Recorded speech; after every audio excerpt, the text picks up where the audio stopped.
cuidar estos jardines, recuperarlos, ponerlos en valor, saber qué tenemos y sobre todo preservarlo para el futuro, que el resto de generaciones sepan por qué es importante este jardín, qué características tiene y qué ha sido a lo largo de la vida. Voy a intentar no enrollarme mucho, pero la tarea es titánica porque me decían que tenía que resumir 400 años de historia y no quiero pasarme, ¿no? Es bastante tiempo. Entonces le he puesto un título muy pomposo y muy grandilocuente: Los jardines del Buen Retiro, ¿qué fueron?, qué pudieron ser y qué queremos que sean, porque en el fondo tenemos que saber cuál es el pasado, tenemos que saber qué opciones se pensaron para el retiro que al final no salieron y además queremos ver un umbral que sea seguramente su recuperación en el futuro, que son cosas bastante interesantes. Os proyecto cómo era la zona del retiro antes de la creación de los jardines del Buen Retiro, antes de la creación del propio retiro. Esto es un plano que se fecha en 1622, aunque se publica aquí una rata, es 1635. Aquí, en esta zonita de aquí, está la iglesia de los Jerónimos de Madrid. Esto es el Cerrillo de San Blas, esto es Atocha, el convento de Atocha, y en toda esta explanada lo que vemos es que hay una serie de huertas. En estas huertas tenía un terreno el conde-duque Olivares, y en ese terreno el conde-duque Olivares tenía una colección de aves exóticas, que es lo que se conocía en la época como la gallinera. El conde-duque Olivares lo que va a aprovechar es que el Buen Retiro, los Jerónimos, tiene unos cuartos del retiro donde desde la época de los Reyes Católicos los monarcas españoles acuden en duelos y en la Semana Santa a hacer retiro a estos cuartos y aprovechar esos cuartos del retiro para construir un nuevo palacio en Madrid que sirviera de desahogo al viejo Alcázar, que aunque el viejo Alcázar es el símbolo de la monarquía, es la sede de la corona, no era un lugar de esparcimiento, era el lugar representativo. El conde duque, que ha nacido en Roma y que conoce la ciudad de los papas y cómo los papas tienen un palacio en el centro y una villa en las afueras, quiere que el rey Felipe IV tenga también una villa suburbana en las afueras con un aspecto lúdico, totalmente campestre, y de ahí viene también el nombre. Ya no va a ser un retiro, sino que va a ser un buen retiro. No va a ser un retiro espiritual, sino que va a ser un retiro de deleite, deleitoso, ¿no? Entonces, también las malas lenguas de la época decían que lo que el conde duque quería era entretener a Felipe IV para que, una vez que estuviera entretenido, él dedicarse a los asuntos de la política. Tenemos aquí a un joven Felipe IV pintado por Velázquez y al conde duque Olivares también pintado por Velázquez, y me he hecho eco de una coplilla que se atribuye a Francisco de Quevedo y que publica un historiador fantástico que no sé si conocen, pero que les recomiendo que se acerquen a él cuando tengan tiempo. José de Leito Piñuela es un historiador que se forma en el krausismo, en la corriente ideológica que tiene que ver con la institución libre de enseñanza, y que va a publicar muchos libros sobre vida cotidiana de época de Felipe IV. Seguramente el más conocido de todos es El rey se divierte. Yo he utilizado una edición moderna, está publicada, es fácil, está en bolsillo. Y la coplilla de Quevedo dice: pero no es buena ocasión que cuando tantos desastres hagas brotar fuentes de agua, cuando corren ríos de sangre. No es razón que cuando el cielo, desenvainando el alfanje, de mira contra nosotros, por nuestros pecados graves andes haciendo retiros y no haciendo soledades. Es decir, esa sensación, esa sociedad barroca en la que hay estos contrastes, España está perdiendo guerras y el rey está creando fuentes y creando retiros, ¿no?, para retirarse. Es muy famosa esta vista de Giuseppe Leonardo, que conserva Patrimonio Nacional, de la vista en los jardines del Buen Retiro una vez terminado. El arquitecto de todo esto, el ideólogo, seguramente es un personaje muy poco conocido para todos, aunque yo defiendo mucho su figura, que es un italiano que vino a la corte de Felipe III a medrar, a triunfar. Era un noble diletante, se llamaba Giovanni Battista Crescenzi, y Giovanni Battista Crescenzi en Italia se le conoce como pintor y en España como arquitecto. Y seguramente las dos cosas las hacía como hobby, no es su profesión. Pero cuando llega a Madrid, Felipe III y luego Felipe IV le van encargando responsabilidades. La idea de hacer un palacio a las afueras, que es tan romana, un romano sabría desenvolverla bien. Y entonces, aquí tenéis la iglesia de los Jerónimos. Desde esta iglesia de los Jerónimos va a crecer un enorme palacio que, como es muy barroco, se va a hacer muy rápido, en malos materiales, con una apariencia muy simple al exterior, pero que va a albergar al interior una de las mejores colecciones pictóricas del momento. Se va a encargar expresamente a pintores italianos de la década de los 30, a pintores italianos y pintores que trabajan en Italia, sobre todo en Roma y en Nápoles, que manden obra de arte para este palacio. Van a traer obra de arte Lanfranco, Guercino,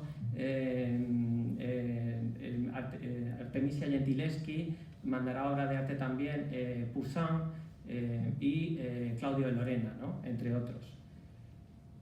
Esto es el plano de Teixeira, donde vemos también ese desarrollo del Buen Retiro, y aquí ya empezamos a ver edificios conocidos.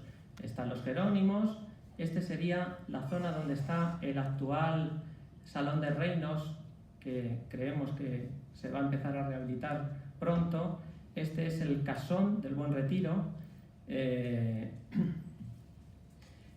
En una crónica, las Memorias de Matías de Novoa, dice que junto a esta idea del valido, habíase dado ahora el valido a labrar un edificio junto al convento real de San Jerónimo, ridículo y sin provecho y de todas maneras inútiles, de paredes delgadas y de flacos fundamentos, desfavorecido de la naturaleza y del cielo, estéril y arenoso, queriendo forzarle la fecundidad y al ornato de las plantas a peso de dinero, no suyo ni de su patrimonio, sino de las sisas de la villa, venta de oficios, de gracias y de otros negocios. El primer nombre que tuvo fue llamarle gallinero, y no, siendo nuestras empresas ni hazañas las que fueron y las que debían ser, tomaron los enemigos ocasión para burlarse de nosotros, y traducían el nombre de español en el de gallina, y así lo gritaban por toda Francia cuando pasaban por ella nuestra gente, llamándonos gallinas, y para enmendar este absurdo, por no decir afrenta, mudó el nombre en otro de su capricho y le hizo esculpir en una piedra, y poniéndola en un paso del Prado, a la vista de la obra, le llamó Buen Retiro, cargando pena al que lo llamase gallinero.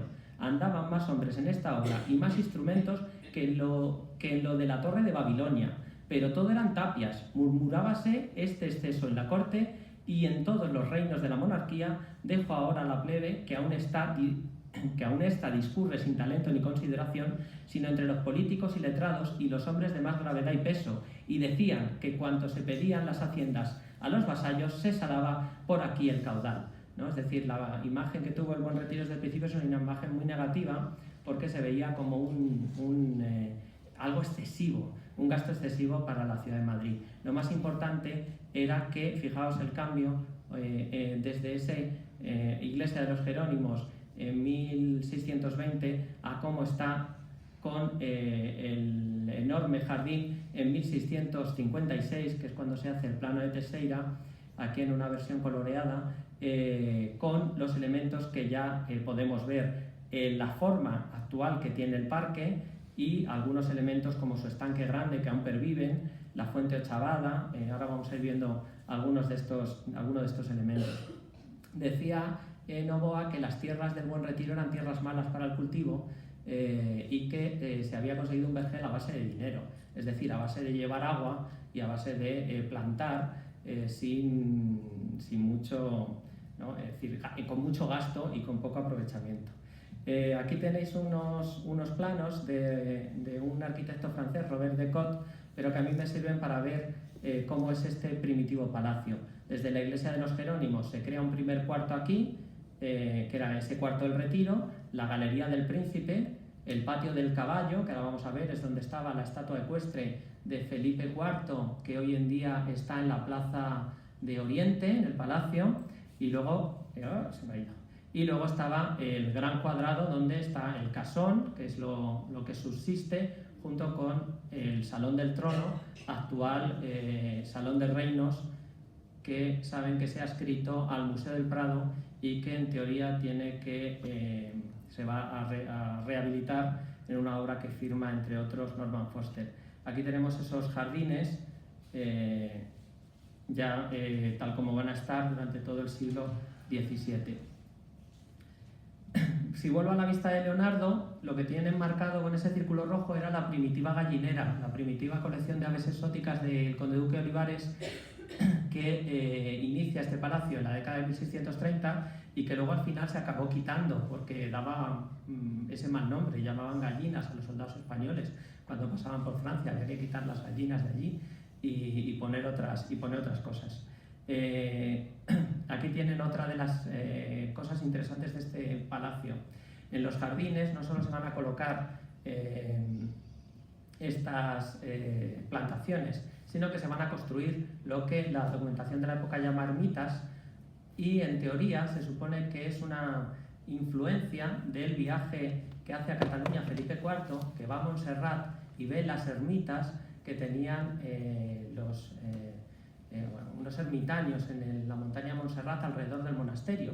Le gusta la idea y en el Buen Retiro se van a colocar igual ermitas. Lo que pasa es que las ermitas del Buen Retiro tienen un uso mixto. Sí que va a haber un ermitaño viviendo en ellas, pero a la vez va a haber salones que sirven para hacer fiestas. Con lo cual tiene una parte religiosa y una parte lúdica. Tiene una capilla, pero tienen un salón.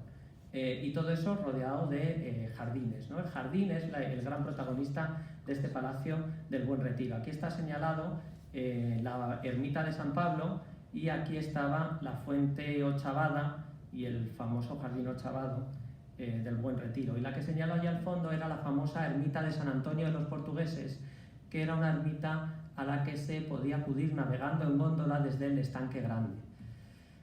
Lo único que nos queda de este Palacio del Buen Retiro es este Salón de Reinos y el casón, aunque el casón está muy transformado, y ese Salón de Reinos tendría este aspecto interior con la decoración que le hizo Diego Velázquez en 1635, con los cuadros de batallas que le encargó a los pintores de corte, a Giuseppe Leonardo, a Vicente Carducho, a Angelo Nardi y a Zurbarán, también a Juan Bautista Maíno, y el propio Velázquez se deja un cuadro para él que va a ser las famosas lanzas, y luego Velázquez va a pintar los retratos ecuestres del rey Felipe IV, de su esposa Isabel de Borbón y del príncipe heredero Baltasar Carlos, y en la pared opuesta estarán los retratos de los reyes anteriores, Felipe III y Margarita de Austria. Rodeando todo el salón hay un balcón que en el caso de los Austrias es un balcón protocolario. Servía para que en las grandes ocasiones en las que se usaban los salones subiera toda la corte al balcón.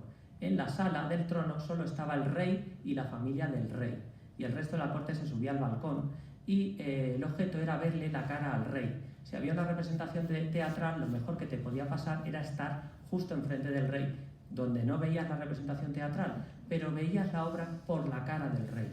Ver la cara del rey era, claro, si ves al rey, el rey te ve. Entonces es importante. Aquí tenemos un cuadro de Velázquez también, donde vemos en uno de estos edificios, la Galería del Príncipe, en la lección de equitación de Baltasar Carlos, que está en la colección del Duque de Westminster en Londres, y este cuadro tiene esa idea de ponernos el balcón donde están el rey, su mujer, ¿no? Los miembros de la familia asomados, para darnos un poco la idea de cómo eran estas jornadas en el retiro.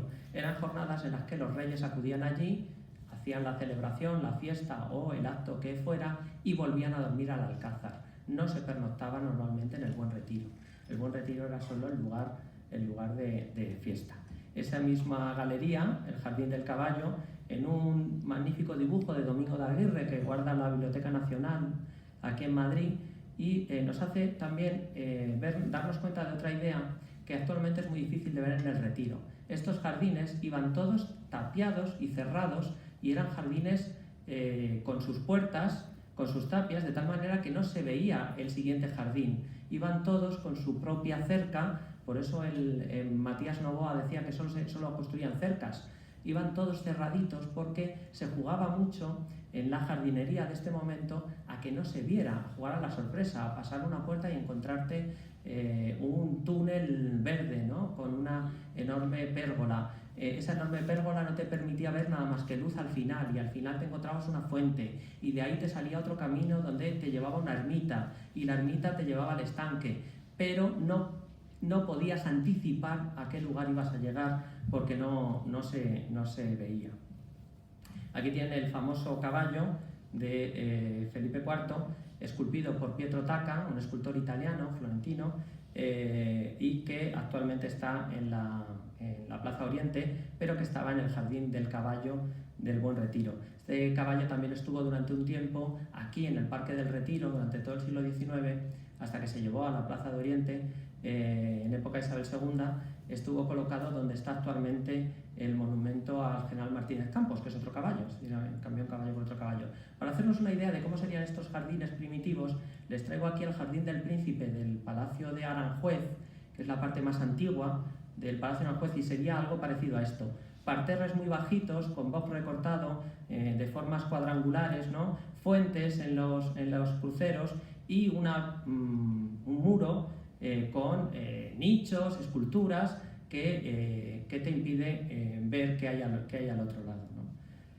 Aquí estaría esa ermita de San Antonio de los portugueses, con el río que la rodeaba para poder navegar, para llegar en ella en góndola desde el Estanque Grande. Esta ermita de San Antonio estaba situada donde está actualmente la estatua del Ángel Caído, justo ahí. Y aquí tenemos el Estanque Grande, en un cuadro atribuido a Martínez del Mazo, que posee el Museo del Prado, y también en las estampas de Meunier, un grabador francés que hace grabados de los palacios españoles. Y este grande estanque se utilizaba para multitud de cosas, para navegar en góndola, para hacer naumaquias, que eran simulaciones de batallas navales, para obras teatrales. Cuando se precisaba, había una isla artificial en el centro del estanque que podía servir como escenario para representaciones. Se representaron varias obras de Calderón de la Barca. Es decir, tenía unos usos múltiples. Aquí en otro de los grabados, donde vemos los barcos navegando. Y lo único que nos queda de todo este parque de Felipe IV, de todo este retiro, de todo este borre de retiro, es esta fuente, la fuente Chavada, que se llamaba así porque tenía una forma ¿no? como de tréboles en ocho lóbulos, y en el centro como si fuera una especie de pagoda en la que colgaban unas campanas que hacía sonar el viento. Aquí lo tenemos en dos grabados. Los grabados a veces distorsionan un poco la realidad, se ve como una fuente gigante, y cuando vamos a la realidad es esta. Ahora mismo no tiene ni agua, ahora mismo está sin agua ninguna, está muy cerquita del Estanque Grande, entre el parterre y el Estanque Grande, esta fuente de Chavada, y es uno de esos espacios que desde la asociación queremos que se rehabilite, y se rehabilite cuanto antes, porque es lo único que nos queda del jardín de Felipe IV, esta fuente de Chavada, que conserva los materiales, conserva la forma, pero que necesita ayuda. Y una de las ermitas esto sería el Buen Retiro visto desde Atocha. Una de las ermitas que tenía mayor protagonismo es la ermita de San Pablo, que es esta que veríamos aquí de perfil y que vemos aquí en el plano de Teixeira. La ermita de San Pablo va a ser remodelada en torno a 1559, y para que veamos ese uso mixto de la ermita de San Pablo, en la ermita de San Pablo estaba decorada, como ven, con el Carlos V y el Furor, que hoy en día está dentro del Museo del Prado, en la Rotonda Alta de Goya. Las esculturas que aparecen aquí son las esculturas de Pompeo Leoni y su padre León Leoni, que están también en el claustro de los Jerónimos del Museo del Prado, María de Hungría y la emperatriz Isabel de Portugal y Felipe II en bronce. Y el jardín que tenía era un jardín donde se llegaba a él a base de unas pérgolas, unos túneles de verdor que jugaban mucho con la sombra, con las luces, hasta que llegabas aquí te encontrabas, ¿no?, con este jardín lleno de estatuas y de fuentes. Aquí lo vemos, esas pérgolas, ¿no?, que aparecen en esa en esa ermita de San Pablo, y esa ermita de San Pablo estaba decorada con pinturas tanto por fuera como por dentro. Por dentro la decoraron el salón, que se utilizaba como salón para bailes y fiestas, los pintores boloñeses Angelo Michele Colonna y Agostino Mitelli cuando vinieron a Madrid en 1659. Tenemos el boceto del techo de San Pablo, el boceto se conserva en el Museo del Prado, la ermita pues, acabó sufriendo como todo en el siglo XIX. Cuando llegue la nueva dinastía de los Borbones, Felipe V le encantará el Buen Retiro, y le encanta el Buen Retiro porque le recuerda a Versalles. Y muchas veces uno dice, ¿Versalles? ¿Versalles? ¿El Buen Retiro? No se parece. Sí, porque está fuera de la ciudad, a espaldas de la ciudad y rodeado de jardines. ¿Qué es lo que tenía Versalles? Era un palacio construido fuera de París, en el campo, rodeado de jardines, y eso es lo que le recordaba a él a su Versalles. Y el Alcázar no le gustaba nada, porque era un castillo medieval muy remozado, muy cambiado, espectacular, pero que no llevaba el gusto francés, no se parecía a lo que había hecho su abuelo en la corte, ¿no? Con lo cual no le gusta el Alcázar y casi siempre va a estar residiendo en el Buen Retiro. Tanto es así que él mismo querrá hacerse su propio Versalles, su versión de Versalles en el Buen Retiro, y encargará a unos arquitectos franceses que le remocen el palacio. El primero que vendrá será René Carlier, vendrá a hacer el primer proyecto en 1712 y a tomar planos. Los planos los mandan a París, y desde París el arquitecto de Luis XIV, que se llama Robert de Cotte, pues diseña esto. Tenemos el palacio antiguo, lo recubrimos con decoraciones de estilo francés y creamos un jardín a la francesa, que es un jardín en parterre. Esto es el casón del Buen Retiro, y justo delante podrían hacer un parterre, o creamos desde Madrid, aquí estaría actualmente Neptuno, una nueva entrada palaciega a este palacio, tapando lo que era de los Austrias, enmascarándolo con un telón. Felipe V le parece que esto es poco ambicioso y quiere esto, que es que no se toque el Buen Retiro nada, y crear un palacio en con un enorme jardín. Para que se hagan una idea, este obelisco con fuente caería más o menos donde está ahora el Observatorio Astronómico. Es decir, grande. Aquí está la ermita de San Antonio de los Portugueses, que sería, ahora el Ángel Caído. Y aquí tienen el estanque, y la ría del estanque actualmente es el paseo de coches.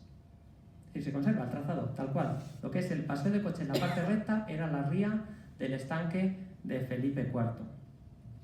Este es el palacio que le diseña Robert de Cotte, impresionante, magnífico. Este sería el corte transversal, y le diseña un segundo palacio que tendría esta forma de cuadrado con una cruz en el centro, pero no pasó de ahí. Y no pasó de ahí porque no había condiciones para hacer un palacio. Felipe V está en una guerra, en la Guerra de Sucesión Española, que no termina hasta ese año 15. Su primera mujer se muere, va a casar con una italiana, Isabel de Farnesio, y a Isabel de Farnesio le parece muy francés y ella quiere algo más italiano, y mientras se están decidiendo si lo hacen o no lo hacen, reforman la granja de San Ildefonso, que es la gran creación de Felipe V, y en ese intervalo se quema el Alcázar de Madrid la Nochebuena de 1734, y Felipe V pasa a vivir definitivamente al Buen Retiro, porque el Alcázar se le ha quemado, y lo que harán será intentar construir un palacio nuevo, y el Buen Retiro se queda como está. Sí que va a haber remodelaciones en el Buen Retiro en época de Felipe V, pero son más pequeñas. Pongo un detalle de este cuadro está en la colección de la Casa de Alba, es en la calle de Alcalá, en 1750, porque si nos acercamos al ángulo superior de la izquierda, vemos la iglesia de los Jerónimos, las torres del palacio.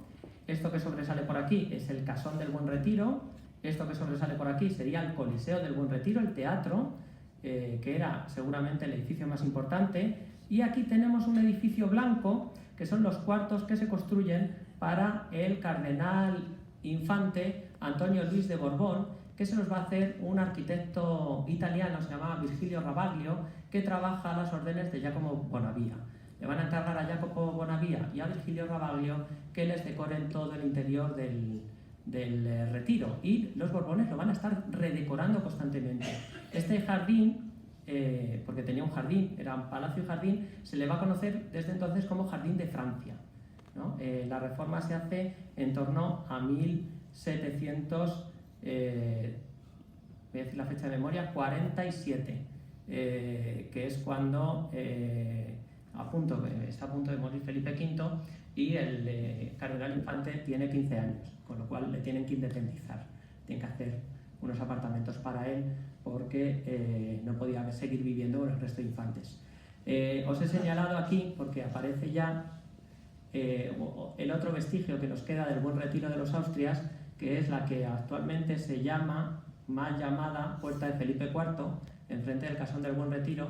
Se llama Puerta de Felipe IV porque está en la calle, embocada a la calle Felipe IV, pero en realidad habría que llamarle Puerta de las Reinas o Puerta de la Reina Mariana de Neuburgo, porque es la puerta que se hizo para la recepción de las dos mujeres de Carlos II. Primero María Luisa de Orleans y luego se reaprovechó con Mariana de Neuburgo, y el cartel de la puerta lo que nos habla es eso, de la entrada de esa segunda reina a Madrid. La otra función en la que utilizan los Borbones el Palacio del Buen Retiro es para el Coliseo, que lo he citado antes, y en el Coliseo van a tener trabajando seguramente al mejor castrati, uno de los mejores castrati que había en Italia al momento, Carlo Brocci Farinelli. Va a venir a trabajar para Felipe IV como director del Coliseo del Buen Retiro, y aquí van a realizar algunas importantes óperas al estilo italiano. Se va a cambiar la fisonomía del teatro y va a trabajar como escenógrafo Battaglioli, que es un pintor y escenógrafo italiano, y este primer cuadro que ven aquí, la Armida Placata, ¿no? Acto primero, escena quinta, es uno de los diseños que hace para el Buen Retiro, para una de las óperas que dirige Carlo Brocci y que actualmente se guarda en el Museo de la Ópera Garnier de París. Y aquí tienen otro dibujo, conservado en el manuscrito Farinelli de la Biblioteca Nacional la Real Biblioteca, aquí en Madrid, en el Palacio, donde tienen un ensayo de Apolo y las Musas, también con una escenografía totalmente barroca de este Battaglioli, trabajando para Farinelli. Hacían escenografías con muchos cambios, con muchísimas transposiciones, con movimientos, con tramoyas, y eran bastante escenográficas. Tal es así que cuando lleguen los franceses en la Guerra de la Independencia, todas las decoraciones, todo lo que encuentran en el Coliseo, decidirán llevarlo a los sótanos del edificio Villanueva, el actual Museo del Prado, porque vale mucho, tiene gran valor, habría que guardarlo, ¿no? Y llegamos al punto negro de la historia del Buen Retiro, que es cuando el Buen Retiro pasa a ser cuartel durante la Guerra de la Independencia. Con la firma del Tratado de Fontainebleau entre Godoy y Napoleón, Francia va a cruzar España para invadir Portugal, esa es la idea, y de camino se van quedando y se van acuartelando, y Murat se acuartelará en Madrid y utilizará el Palacio del Buen Retiro como cuartel, y entonces construirán terrible estructura militar de baluartes que acabará destrozando gran parte del Retiro. Si no lo ven bien, esto es el Museo del Prado actual, esto es todo el edificio antiguo del palacio, lo que tiene marcado en rojo en la iglesia de los Jerónimos, aquí tienen el estanque grande, y esto que tienen aquí es la antigua ermita de San Antonio de los Portugueses, que Carlos III había transformado en la fábrica de porcelanas del Buen Retiro o fábrica de la China. A Carlos III no le gusta el Buen Retiro, a su padre sí, a él no. Él llega en 1759 y el Palacio Real se está acabando, da instrucciones de que lo terminen lo más rápido posible porque no quiere vivir en el Buen Retiro, se marchará a inaugurarlo en 1764, estoy citando de memoria, pero creo que es el 64, y no volverá al Buen Retiro nunca más. Y entonces lo emplea para cosas secundarias, como por ejemplo instalar ese regalo de bodas que le ha hecho su suegro, que es una pareja de expertos en porcelana. Su suegro es de Sajonia y allí tenían las porcelanas de Meissen. Le había regalado unos operarios como regalo de boda para que supieran hacerle porcelana y los llevó a Capodimonte, porque el primero fue rey de Nápoles, como bien saben, y cuando se viene de rey de España se trae otra pareja de expertos porcelanistas y funda la fábrica de Buen Retiro. Y la funda aquí, en la antigua ermita de San Antonio. Los franceses lo utilizarán la ermita de San Antonio como polvorín, entonces pues por eso es la parte más defendida. Y además porque, como bien saben, el Retiro es una colina. Desde esta colina pueden apuntar cañones hacia la ciudad de Madrid, por si acaso la cosa se pone chunga. Perdón, difícil. Aquí estaría la montaña artificial actual, aquí tendríamos el estanque y la ría que se tapó y se compactó. El resultado final después de la guerra es que el edificio sufrió tanto que gran parte se perdió, y lo podemos ver muy bien en la maqueta de León Gil de Palacio, que se conserva en el Museo de Historia de Madrid y que es de 1831.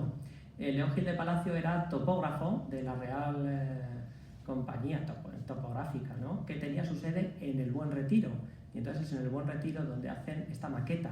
Entonces se ve muy bien qué es lo que quedaba. Quedaba la iglesia de los Jerónimos, el casón, el bloque del patio grande del antiguo palacio y algunas construcciones secundarias. Aquí tienen la fuente Ochavada, el estanque. Bien, de Felipe V conservamos, por cierto, que no lo he dicho, el parterre. El parterre es la primera idea de René Carlier, enfrente del casón, un jardín a la francesa con desarrollo horizontal.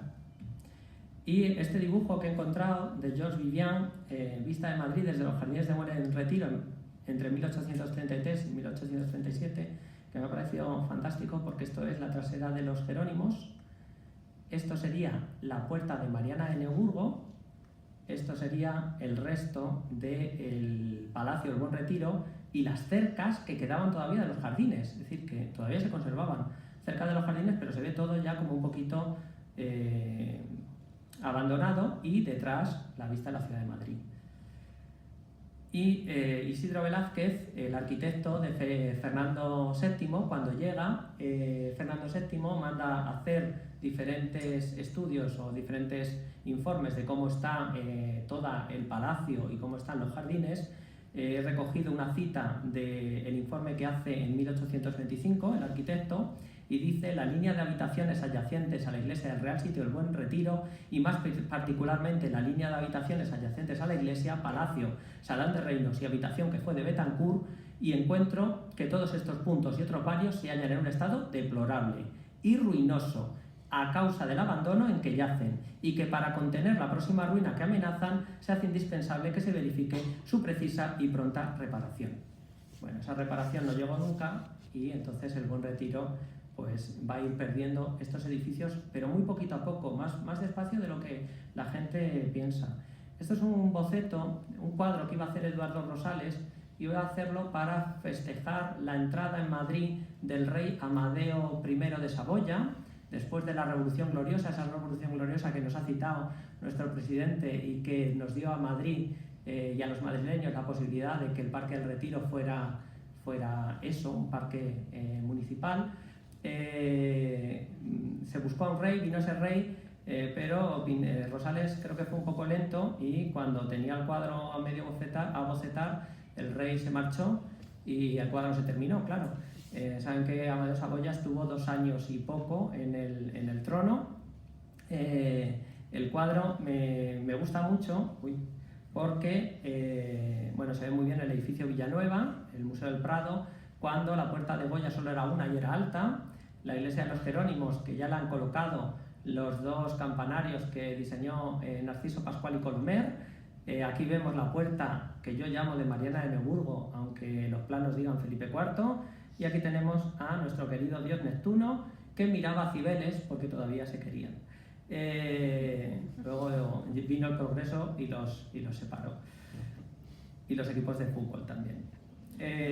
Hay una foto fantástica, seguramente una de las fotos más antiguas de Madrid, esta de Charles Clifford. La he encontrado en Twitter gracias a una tuitera que me la mandó coloreada.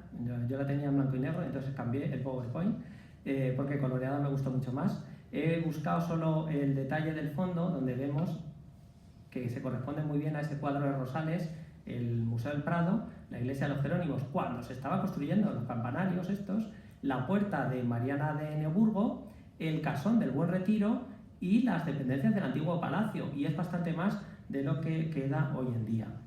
En 1831 el aspecto del Retiro sería este, en 1848 va a ir cambiando su fisonomía, ahora veremos algún detalle. En el 66 todo el Retiro sigue más o menos en ese estado, y de repente en este del 66 ha habido un cambio sustancial, y por eso lo he agrandado, y es que se está urbanizando un tercio del antiguo, todo este tercio de aquí. Ven que se están trazando calles, y esto se debe a seguramente el primer pelotazo urbanístico de la historia de Madrid, que es que la reina Isabel II, por mediación de su esposo Francisco de Asís, venden terrenos, ¿no? Enajenan los terrenos al Estado y los venden para que su amigo, el marqués de Salamanca, tenga una calle que vaya desde el nuevo barrio que se está creando aquí arriba, el barrio de Salamanca, a la estación de Atocha, sin tener que pasar por el Prado, por el Paseo del Prado, ¿no? Crear una calle que desde la Puerta de Alcalá vaya hasta la estación de Atocha en línea recta, ¿no? Y ya que creamos esa calle, pues urbanizamos. Esa calle, pues ven aquí, la iglesia de los Jerónimos, el casón, pero el Buen Retiro sigue siendo no solo el Museo del Ejército o el Salón de Reinos, que es solo esto, sino que sigue teniendo una planta cuadrada, y sigue habiendo aquí un cuartel de artillería, y sigue quedando aquí una serie de cosas bastante interesantes. El estanque grande sigue, la fuente ochavada sigue, sigue aquí el parterre, el jardín reservado, que ahora hablaré de él, y la gran incógnita y cosa interesante del Retiro, su cementerio. El Buen Retiro tenía su cementerio y estaba en esta zona de aquí. El cementerio sabemos que a principios del siglo XX desaparece, pero no sabemos qué pasó con él. Lo mismo sigue en esta zona. Bien, hay un plano de 1906 donde ya está urbanizada la calle, donde el Buen Retiro ya solo es el actual Museo del Ejército, donde ya está perfectamente configurada la calle y donde ya se ha urbanizado este jardín, y esta zona de aquí, que es donde están las pistas de tenis actuales, es donde caería más o menos el cementerio. Por ahí. No está muy claro. Y aquí ya también se ha urbanizado, se ha creado en el Campo Grande, que antes era un jardín rectangular, se ha creado toda la zona de edificios para exposiciones internacionales que se van a hacer a partir de 1883. Una de las peculiaridades de este retiro es que Carlos III lo abrió al público, lo abrió a los madrileños después del motín de Esquilache en 1767, lo abría unos días a la semana, en unas horas en concreto, y siempre y cuando los madrileños fueran vestidos como, es decir, de una forma decorosa. Eso quería decir que fueran con sombrero de 3 picos y capa corta, que era lo que había provocado, en teoría, el famoso motín de Esquilache. Pero era un jardín real. Cuando llegamos al siglo XIX y a Fernando VII y está todo bastante abandonado, Fernando VII se queda un trocito que él va a llamar el reservado, y se va a hacer un jardín privado que tenía su propia puerta de acceso, que era el jardín privado, es este trozo de aquí, se va a llamar jardín reservado, y su puerta de acceso estaba por aquí, tenía una cerca propia, entraba por aquí y llegaba a ese jardín reservado, la casa reservada de Su Majestad. La casa reservada de Su Majestad estaba presidida por una montaña, la montaña artificial, la montaña de los gatos, que la tenemos aquí al lado, en la puerta de O'Donnell, que estaba coronada por un castillo. Bien, tenemos los cimientos de los castillos, tenemos ahí el arranque del castillo, pero ya no hay castillo. No sé qué pasará. Ese jardín privado va a tener un nuevo embarcadero que le diseña el arquitecto Isidro González Velázquez, y va a ser un jardín pintoresco, un jardín romántico, lleno de elementos que hacía mucha gracia a principios del 19, como la casita del pescador, aquí la tienen sin agua, esa montaña artificial, vallada, las fotos son de hace un mes estas, o, lo que a mí me hace más gracia, la casa rústica, o casa persa, que no se ha encontrado, aquí tienen el embarcadero, la casa del contrabandista, que la tenemos aquí, y la casa del contrabandista acabará siendo la casa de aguas oxigenadas en 1900, me hace mucha gracia, y ahora es el Florida Retiro, antiguo Florida Park. Si se dan cuenta, el núcleo es exactamente el mismo. Era una arquitectura que se inspiraba en una arquitectura orientalizante, es una cúpula que tiene forma acampanada y está rematada con un yamur, que es un juego, se ve aquí mejor, de 3 bolas decrecientes concatenadas, que es lo que rematan los alminares de las mezquitas musulmanas. Es una cosa como exótica. Metemos un yamur. También tenía la fuente egipcia, o conocida popularmente por la tripona, por este vaso canopo, que estaba rematada por una estatua de Osiris que se perdió. No sabemos dónde estará, tenía forma de mastaba. Y en esta litografía de Alfred Guesdon, Vista Aérea de Madrid, publicada en 1854, veo otra serie de edificios que también no nos han quedado. Bueno, vemos la Vista de Madrid, vemos la Puerta de Alcalá, todo el Buen Retiro estaría por este lado, la Plaza de Toros que mandó construir Fernando VI a Giovanni Battista Sacchetti y que se quitó para hacer la ampliación del barrio de Salamanca, y se construyó la nueva en la avenida de Felipe II y que actualmente es el Wincy Center, antiguo Palacio de los Deportes, y que también se cambió para llevarla luego a ventas. Y aquí tendríamos la iglesia de los Jerónimos, el Buen Retiro, y aquí hay un edificio que llama poderosísimamente la atención, que es la Leonera, que era otro de los edificios que existían desde Felipe IV, que había llegado 1854, está entero y está bien, pero que cuando se abrió la calle en 1866 molestaba y hubo que derribarlo. Aquí tenemos las construcciones como estaban en 1840, todo el Buen Retiro, el Salón de Reinos, que era un patio que tenía 4 fachadas, y esta es la Leonera, este edificio octogonal. Era jaulas de leones para la colección de animales exóticos de Felipe IV. Luego se ha utilizado para muchísimas cosas. Aquí tienen también el Buen Retiro, como estaba en torno a 1850, que no tiene ahora mucho que ver, era solo lo que es el edificio este, y ven aquí un ábside, porque en 1834 se empezó a utilizar como sede del estamento de próceres, que era el germen del Senado, una sala nobiliaria, una cámara de representantes nobiliaria, y entonces tenían que ponerle una presidencia, porque se reunían ahí, hasta que se trasladaron al antiguo colegio de Doña María de Aragón, que es donde está actualmente el Senado.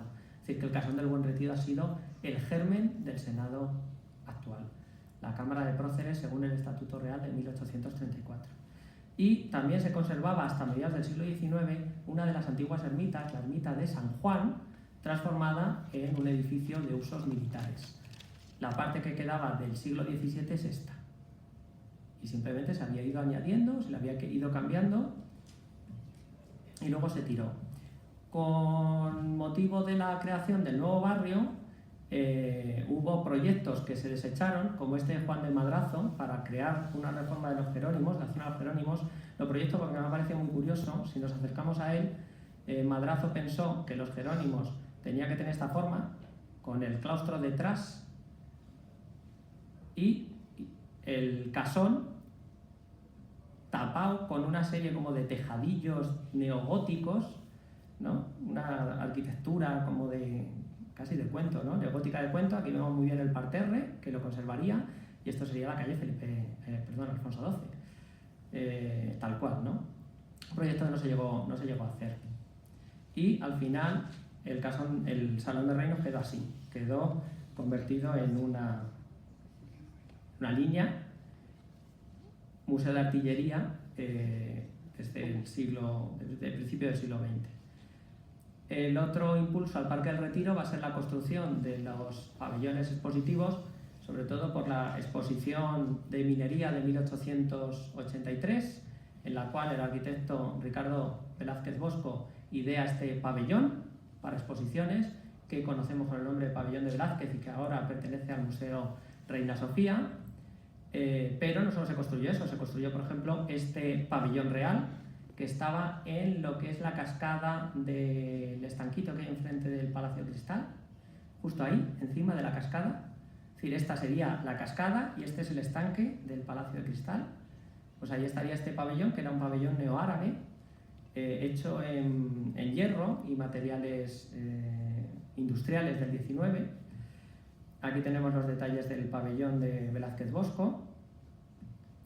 Y para la exposición de Filipinas de 1887 se hizo un invernadero, y este invernadero lo hace también Ricardo Velázquez Bosco, y es el famoso Palacio de Cristal del Retiro. Este Palacio de Cristal del Retiro, además de invernadero, se utilizó para la exposición de objetos de Filipinas del año 89. Luego, en esa exposición de objetos de Filipinas se puso filipinos, se trajeron a personas de etnias diferentes de las islas de Filipinas, se reconstruyeron sus casas en palafitos en el lago y la estuvieron viviendo allí en el Retiro. Los madrileños se acercaban a ver filipinos.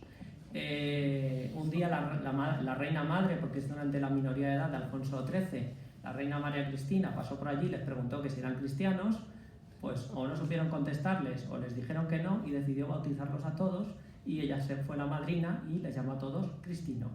Bien, cosas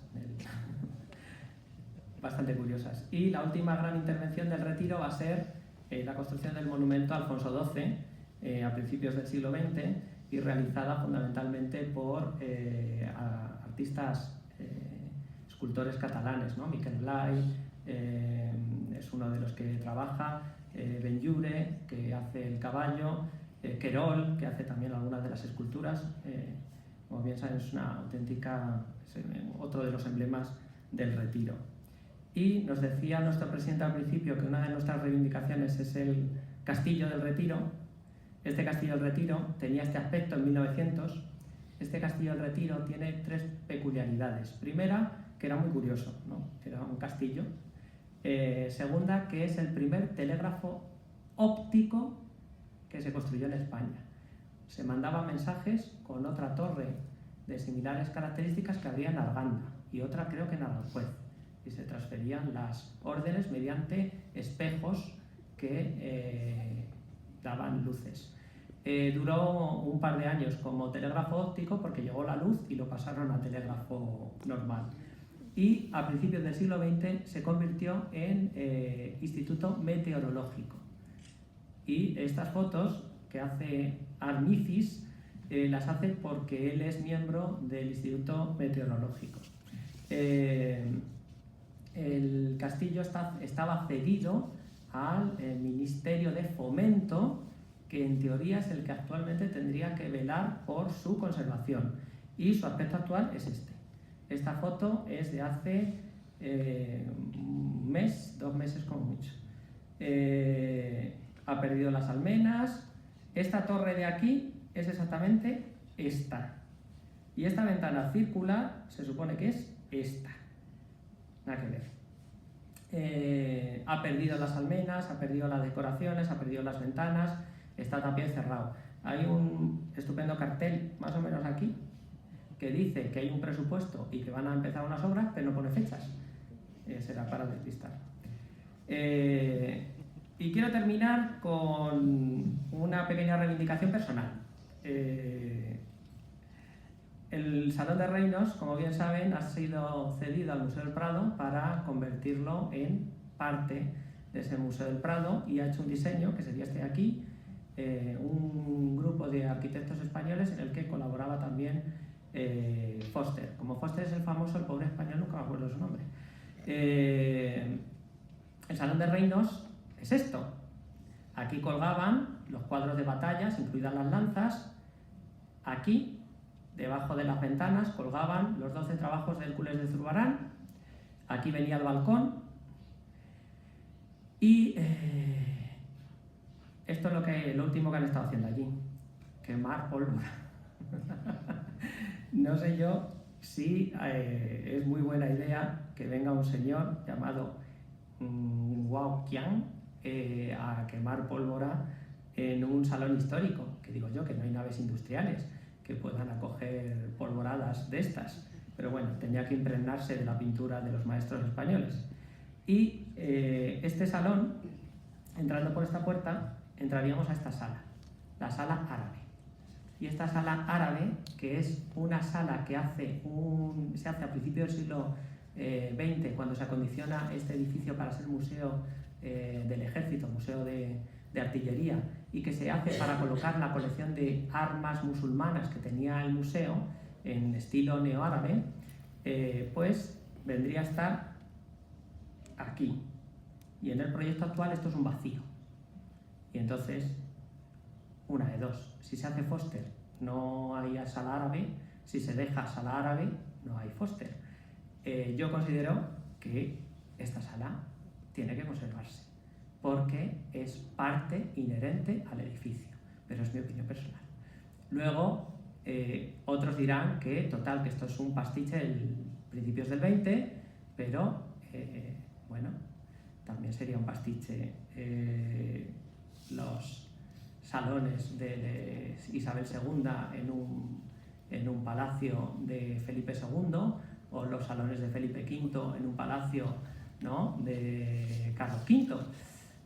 Bueno, lo dejo ahí. Muchas gracias por su atención, y espero que hayan disfrutado y que sigan con atención todas las actividades que con mucho cariño vamos a seguir haciendo la Asociación de Amigos de los Jardines del Buen Retiro.